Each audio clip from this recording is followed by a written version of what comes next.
Chapter 30.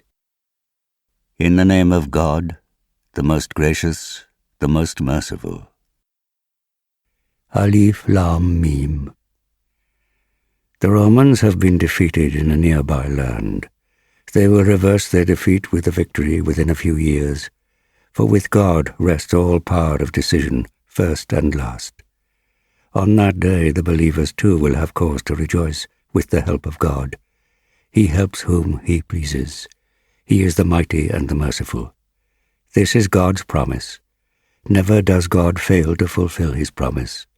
But most people do not know this. They only know the outward appearance of the life of this world, and they are neglectful of the hereafter. Do they not ponder about their own selves? God has created the heavens and the earth and all that is between them for a purpose and for an appointed time. Yet many deny they will ever meet with their Lord. Have they not travelled through the land and seen what end their predecessors met? They were mightier than them.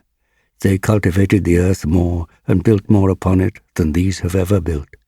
Their own messengers also came to them with clear signs. God did not wrong them.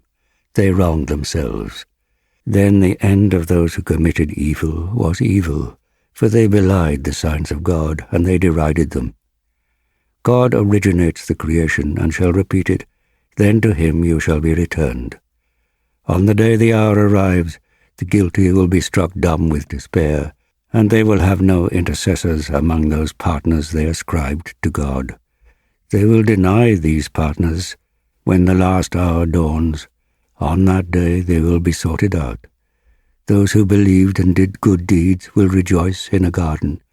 And as for those who denied the truth and belied our signs and the meeting in the hereafter, they shall be brought to the torment. So glorify God in the evening and in the morning, and praise be to him in the heavens and on the earth, and glorify him in the late afternoon and at midday. He brings forth the living from the dead and the dead from the living. He gives life to the earth after its death, and you shall be raised to life in the same way. One of his signs is that he created you from dust, and, behold, you became human beings and multiplied yourselves throughout the earth. Another of his signs is that he created you from among yourselves spouses, so that you might find repose in them, and he created between you affection and kindness. Truly there are signs in this for people who reflect. Another of his signs is that he created the heavens and earth, and the diversity of your languages and colors. There truly are signs in this for those who know. Among his signs are your sleep at night or in daytime, and your seeking his bounty. There truly are signs in this for people who hear. Among his signs is this: he shows you the lightning, giving rise to both fear and hope, and sends down water from the sky, giving life thereby to the earth after it had been lifeless. In this, behold, there are signs indeed for people who use their reason. Another of his signs is this: the heavens and the earth stand firm by his command, and afterwards, when he calls you, behold, from the earth you will come forth. All those in the heavens and on the earth belong to him. All are obedient to him. He is the one who originates creation, then repeats it, and it is very easy for him. His is the most exalted state in the heavens and on the earth. He is the mighty, the wise one. He sets forth for you an example taken from your own lives. Do you make your servants full partners with an equal share in the wealth we have bestowed upon you? Do you fear them as you fear each other? In this way we explain the signs to people who use their reason. And still those who are unjust follow their own desires without having any knowledge. Then who can guide those whom God has let go astray? There shall be none to help them. Devote yourself single-mindedly to the religion, and follow the nature, constitution, as made by God, that nature in which he has created mankind. There is no altering the creation of God. That is the right religion, but most people do not realize it. Turn to him and fear him, and be steadfast in prayer, and do not be one of those who associate partners with God, those who split up their religion and become divided into sects, each one exulting in what they have. When an affliction befalls men, they cry out to their Lord, turning to him in repentance.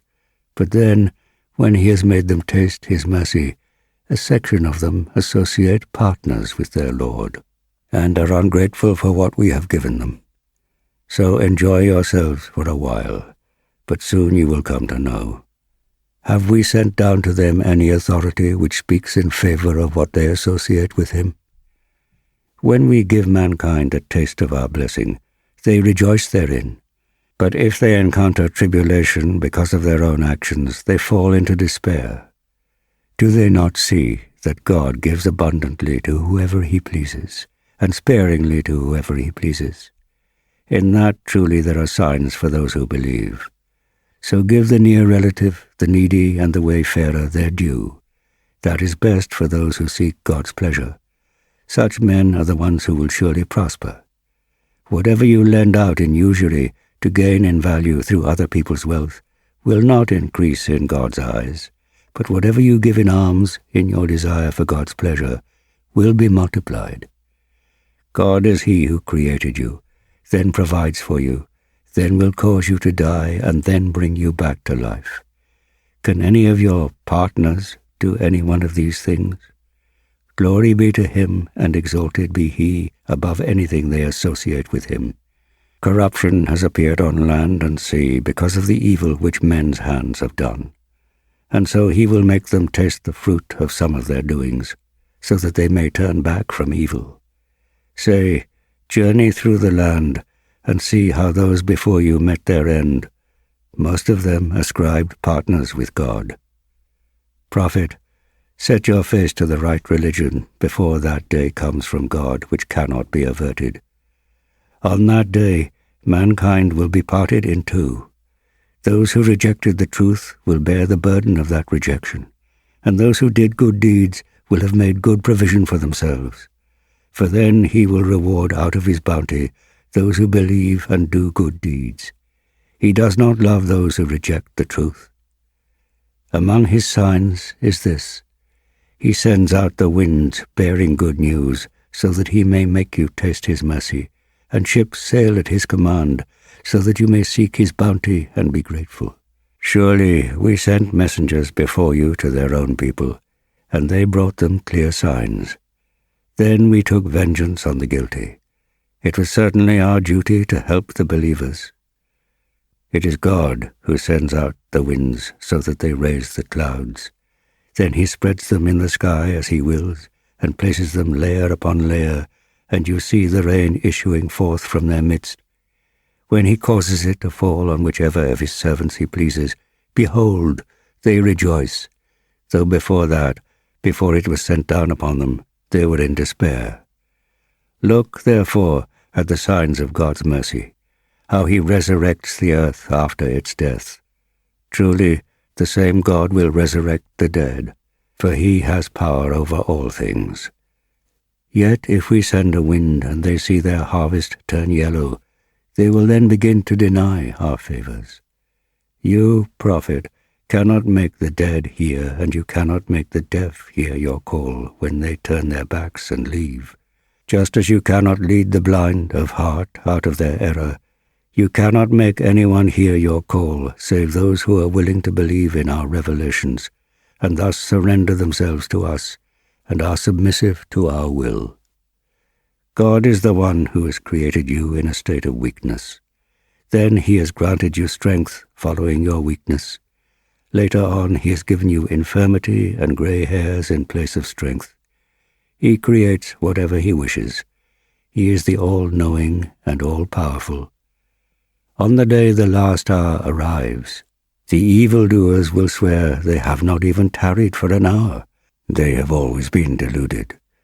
But those endowed with knowledge and faith will say, Indeed, you did tarry, as God ordained, till the day of resurrection, and this is the day of resurrection, but you were not aware of it. So on that day their pleas shall be of no avail, nor will they be allowed to make amends. Truly, we have set forth for men in this Qur'an every kind of parable, and indeed, if you bring them a sign, those who are bent on denying the truth are sure to say, "You are only making false claims." In this way, God seals the hearts of those who do not want to know the truth. So have patience, O Muhammad. God's promise is true. Let not those who will not be convinced make you discouraged.